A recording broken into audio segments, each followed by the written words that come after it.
Last episode में हमने देखा था कि सैंग कैपिटल पहुंच चुका था और फिर वो सिटी के मार्केट से होते हुए कहीं पर जा रहा था और सैंग को ऐसे जाते हुए एक लड़का और एक लड़की भी नोटिस करते हैं। और अब थोड़ी देर चलने के बाद सैंग एक बहुत ही बड़े मेंशन के पास पहुंचता है और उस मेंशन पर गॉड ऑफ विल पावर लिखा हुआ था। और अब सैंग उस दरवाजे को नॉक करता है, जिस पर वहाँ का एक आदमी गेट खोलते हुए कहता है कि तुम्हें क्या चाहिए, जिस पर सैंग अपने मास्टर के दिए हुए टूटे हुए लॉकेट को दिखाता है। और अब इस लॉकेट को देखने के बाद ये आदमी कहता है कि मेरे पीछे आइए, और ये कहकर वो सैंग को उस मेंशन के अंदर एक कमरे में ले आता है और उसे वहीं पर वेट करने के लिए कहता है, जिस पर सैंग भी उसी कमरे में वेट करने लगता है। और फिर उस कमरे में वहाँ की एक नौकरानी सैंग के लिए चाय लेके आती है और अब सैंग को देख के बाहर खड़े नौकर आपस में बात कर रहे होते हैं कि आखिर ये गरीब लड़का है कौन और भला ऐसे लोगों को इस मेंशन में कब से एंट्री मिलने लगी। और अब थोड़ी देर वेट करने के बाद हम देखते हैं कि वहाँ पर एक लेडी आती है जो शायद इस मेंशन की मालकिन थी। और अब इस लेडी को देखते ही सैंग इन्हें ग्रीट करता है और अब हम देखते हैं कि वो लेडी भी आके वहीं पे बैठ जाती है और उसके हाथ में भी सेम वही लॉकेट का टुकड़ा था। और अब ये लेडी पूछती है कि क्या तुम्हारे मास्टर ठीक है, जिस पर सैंग भी यस कहता है। और अब ये लेडी पूछती है कि क्या तुम अभी तक हेवनली बुक म्यूजियम में गए, जिस पर सैंग कहता है कि नहीं, मैं वहाँ पर कुछ दिनों के बाद चला जाऊंगा। तब ये लेडी कहती है कि तो इसका मतलब ये है कि तुम कैपिटल में आने के बाद सीधे जनरल मेंशन में ही आ गए, जिस पर सैंग कहता है कि हाँ, आपने बिल्कुल सही कहा। और अब ये सुनने के बाद ये लेडी अपने मन में सोचती है कि आज के नौजवानों को शादी करने की कुछ ज्यादा ही जल्दी रहती है। और अब सैंग अपने पास में से मैरिज कॉन्ट्रैक्ट को बाहर निकालने लगता है, जिस पर ये लेडी कहती है कि एक मिनट रुक जाओ, मैंने अभी तक इस शादी के लिए एग्री नहीं किया है और भले ही तुम्हारे पास मैरिज डॉक्यूमेंट्स क्यों ना हो, लेकिन इसका अभी यहाँ पर कोई भी काम नहीं है। और फिर ये लेडी बताती है कि आज से बहुत सालों पहले ओल्ड मास्टर जू को तुम्हारे मास्टर ने बचाया था, जिसकी वजह से उन्होंने काफी ज्यादा खुश होके इस मैरिज के लिए एग्री किया था। और ये तब के लोगों के लिए सच में बहुत ही बड़ी बात थी, लेकिन ओल्ड मास्टर जू रिसेंटली मर चुके हैं और उनके साथ ही उनका प्रॉमिस भी खत्म हो चुका है। इसीलिए मैं चाहती हूँ कि तुम भी इस मैरिज को यहीं पे भुला दो, क्योंकि जिन्होंने प्रॉमिस किया था वो तो अब नहीं रहे और इस प्रॉमिस से हमारा कोई भी लेना देना नहीं था। तो अब मैं तुम्हें ये सारी बातें इसलिए बता रही थी क्योंकि मैं जानती हूँ कि तुम एक स्मार्ट पर्सन हो और इसीलिए तुम्हें जो भी चाहिए वो मैं देने के लिए तैयार हूँ, बस इसके बदले तुम्हें इस शादी से इनकार करना है। जिस पर सैंग पूछता है कि लेकिन आप ऐसा क्यों चाहती हैं? तब ये लेडी कहती है कि क्या तुम्हें समझ में नहीं आ रहा कि तुम कभी भी मेरी बेटी के लायक तो नहीं हो सकते, क्योंकि तुम और तुम्हारे मास्टर बस एक मामूली से फैमिली से बिलोंग करते हैं और तुम लोगों का कोई भी बैकग्राउंड नहीं है। लेकिन मेरी बेटी एक गोल्डन चाइल्ड है, वो भी रॉयल डिवाइन जनरल मेंशन की, और इस मेंशन में उन लोगों को एंट्री तक भी नहीं दी जाती है जिनके पास कोई रॉयल बैकग्राउंड ना हो। तो इसीलिए अब तुम समझ गए होगे कि आखिर क्यों मैंने तुम्हें अपनी बेटी के लिए रिजेक्ट किया। जिस पर सैंग कहता है कि यस मैडम, मैं सब कुछ समझ गया। अब ये लेडी कहती है कि वेरी गुड, मुझे तुमसे यही उम्मीद थी। और फिर ये लेडी कहती है कि अब बताओ मैं तुम्हारे लिए क्या कर सकती हूँ, जिस पर सैंग कुछ भी नहीं कहता है। अब ये लेडी कहती है कि तुम्हारे सामने जो चाय पड़ी है वो इस कैपिटल की फेमस बटरफ्लाई चाय है, जिसकी 1 ग्राम की कीमत 4 सिल्वर कॉइन से भी कहीं ज्यादा है। और जिस कप में तुम्हें ये चाय दिया गया है उस कप की कीमत 10 गोल्ड कॉइन से भी कहीं ज्यादा है, लेकिन अभी तक तुमने उस चाय को टच भी नहीं किया है, जिसका सीधा मतलब निकलता है कि तुम अपनी औकात जानते हो।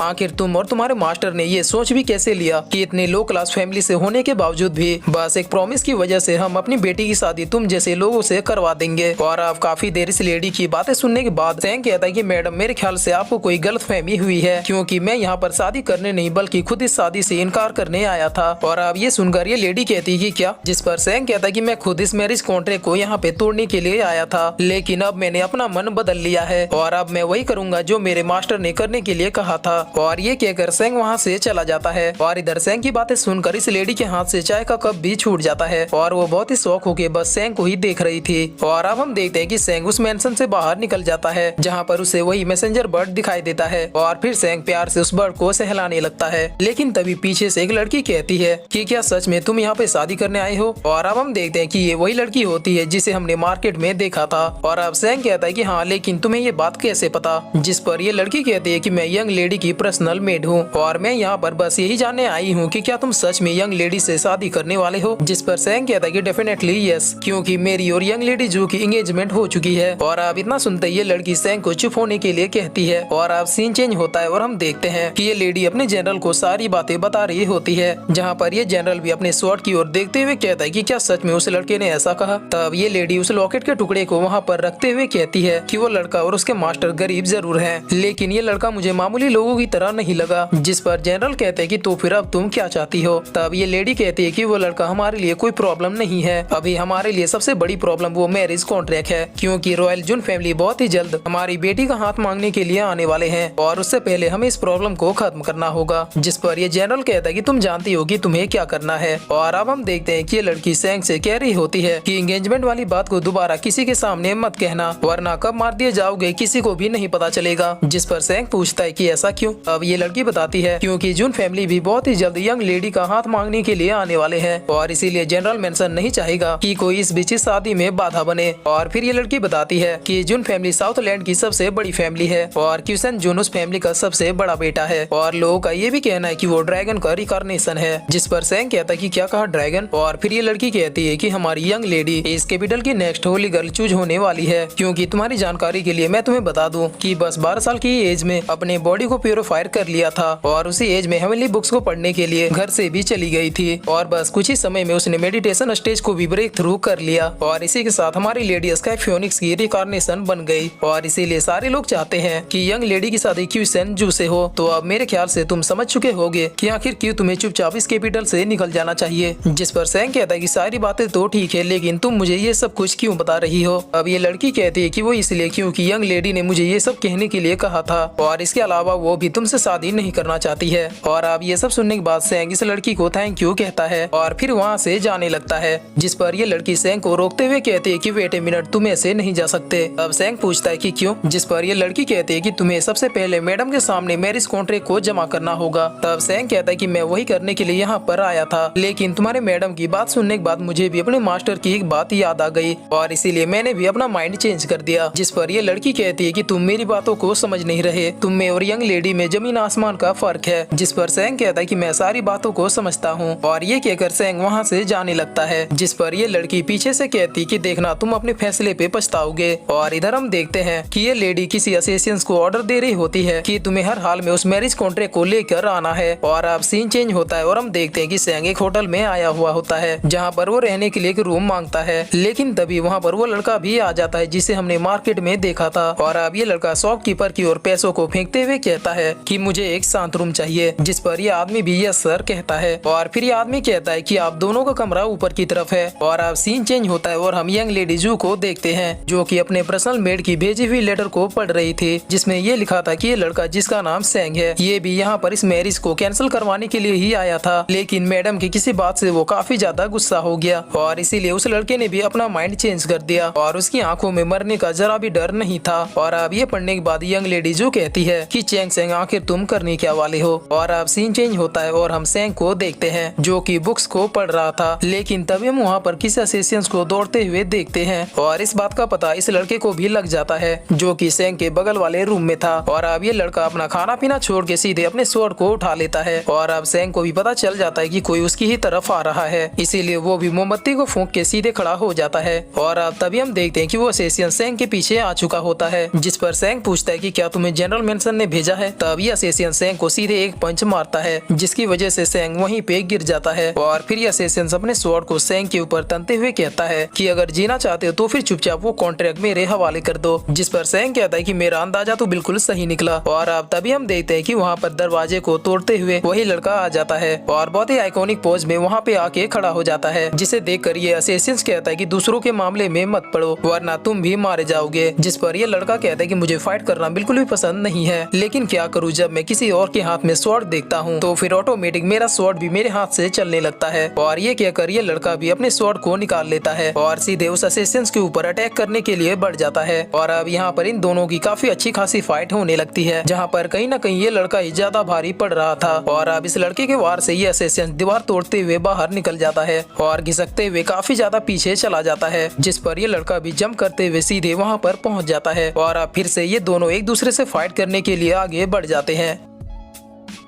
और फिर इसी के साथ ये एपिसोड यहीं पे खत्म होता है।